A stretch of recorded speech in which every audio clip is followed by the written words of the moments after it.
കൂട്ടുകാരെ എല്ലാവർക്കും പുതിയ വീഡിയോയിലേക്ക് സ്വാഗതം. ഇന്ന് നമുക്ക് നല്ലൊരു ഫ്രൈഡേ റെസിപ്പി നോക്കാം. ഇത് സ്നാക്കായിട്ടും ചോറിൻ്റെ കൂടെയൊക്കെ കഴിക്കാൻ പറ്റുന്ന ഒരു അടിപൊളി റെസിപ്പിയാണ് കേട്ടോ.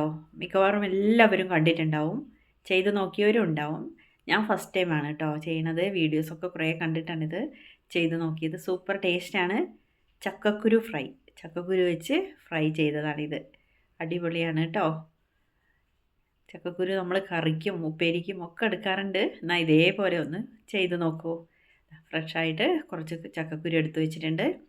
അതൊന്ന് കഴുകി വൃത്തിയാക്കിയിട്ട് പെട്ടെന്ന് തോല് കളയാനുള്ള ഒരു മാർഗ്ഗം കൂടി പറഞ്ഞു തരാം കേട്ടോ. ചക്കക്കുരു നന്നായിട്ടൊന്ന് കഴുകി വൃത്തിയാക്കി എടുക്കാം. എന്നിട്ട് അത് കുക്കറിലേക്ക് ഇട്ട് കൊടുക്കാം കേട്ടോ. ഇതൊന്ന് ചുരണ്ടി എടുക്കുന്നത് കുറച്ച് പണിയല്ലേ. ഇതാണ് ഈസി ആയിട്ടുള്ള മെത്തേഡ്. അതിലേക്ക് അല്പം വെള്ളം ഒഴിച്ചു കൊടുത്തിട്ട് ചക്കക്കുരു മുങ്ങി കിടക്കുന്ന വെള്ളം മതി. എന്നിട്ട് നമുക്ക് കുക്കറിലിട്ടിട്ട് ഒന്ന് വിസിലടിച്ചെടുപ്പിക്കാം. ഒന്നോ രണ്ടോ വിസിലെടുക്കാം. എന്ത് കലങ്ങിയൊന്നും പോവില്ലല്ലോ ചക്കക്കുരു. എന്നിട്ട് തണിഞ്ഞു കഴിഞ്ഞിട്ട് ഇതേപോലെ ഒന്ന് പൊളിച്ചു നോക്കൂ.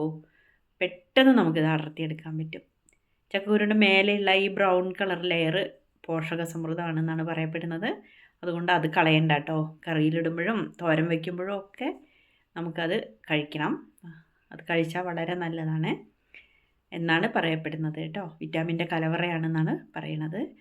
എല്ലാം റെഡിയാക്കി വെച്ചിട്ടുണ്ട്. തോലൊക്കെ പൊളിച്ചിട്ട് കണ്ടോ. ഇനി നമുക്കിത് ഫ്രൈ ചെയ്യാനായിട്ടുള്ള മസാലക്കൂട്ടുകൾ ചേർത്ത് കൊടുക്കാം.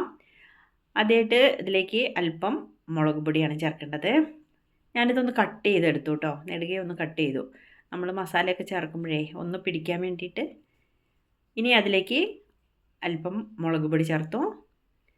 എരിവിന് ആവശ്യത്തിനുള്ള ഏത് മുളക് പൊടിയും ചേർക്കാം കേട്ടോ. കുറച്ച് കാശ്മീരി ചില്ലി പൗഡറാണ് ഞാൻ ചേർത്തത്. ഒരു കളറൊക്കെ ഉണ്ടാവാൻ വേണ്ടിയിട്ട് കുറച്ചധികം ചേർത്ത് കൊടുത്തിട്ടുണ്ട്. പിന്നെ അല്പം മഞ്ഞൾപ്പൊടിയും കുറച്ച് ഉപ്പും പിന്നെ നമ്മുടെ സാധാരണ മുളക് പൊടിയില്ലേ അതും കൂടിയാണ് ചേർത്തിട്ടുള്ളത്. എന്നിട്ട് നല്ലപോലെ ഒന്ന് മിക്സ് ചെയ്തെടുത്ത് വെക്കണം കേട്ടോ.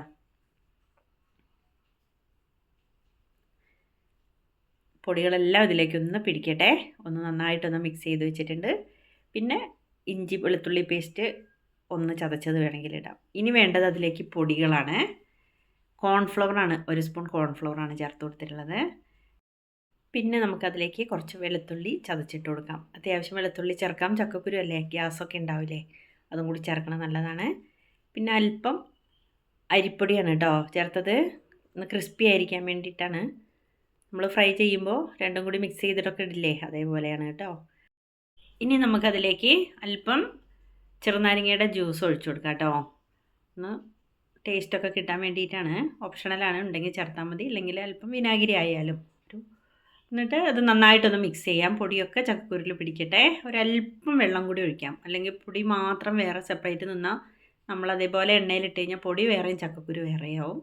അതിനാണ് കേട്ടോ. ഒരല്പം വെള്ളം കൂടി ഒഴിച്ച് ചെറുനാരങ്ങയുടെ ജ്യൂസും കൂടി ചേർത്തിട്ട് നല്ലപോലെ ചക്കക്കുരുവിലേക്ക് പിടിപ്പിച്ച് വെക്കണം. നോക്കൂ, കുറച്ച് കറിവേപ്പിലേക്ക് ഇട്ടിട്ടുണ്ട്. ഇനി പെട്ടെന്ന് തന്നെ നമുക്ക് വറുത്തെടുക്കാം. ചക്കക്കുരു വേവിച്ചതല്ലേ, അതുകൊണ്ട് നന്നായിട്ട് മസാലയൊക്കെ പിടിച്ചിട്ടുണ്ടാവും. കൂടുതൽ സമയമൊന്നും വെക്കേണ്ട ആവശ്യമില്ല. എണ്ണ ഹൈ ഫ്ലെയിമിലിട്ടിട്ട് നന്നായിട്ട് ചൂടാക്കി എടുക്കാം. എന്നിട്ട് അതിലേക്ക് ഇട്ട് കൊടുത്തിട്ട് വറുത്ത് കോരിയെടുക്കാം. നല്ല ക്രിസ്പി ആവുമ്പോൾ വറുത്ത് കോരിയെടുക്കണം കേട്ടോ. പ്രത്യേക ടേസ്റ്റാണ്. അതിലേക്ക് അവസാനം കുറച്ച് കറിവേപ്പിലയും കൂടി ഇട്ട് കൊടുത്തിട്ട് നല്ലപോലെ ഒന്ന് മൂപ്പിച്ച് വറുത്ത് കോരിയെടുക്കാം. നല്ലൊരു സ്മെല്ലും കഴിക്കാനും ടേസ്റ്റ് അല്ലേ. എല്ലാവരുടെയും ഒന്ന് അഭിപ്രായം പറയൂ. വീണ്ടും നമുക്ക് മറ്റൊരു വീഡിയോയുമായി കാണാം കേട്ടോ. ലൈക്ക് ചെയ്യാൻ മറക്കല്ലേ, ഷെയർ ചെയ്യാനും മറക്കല്ലേ കേട്ടോ.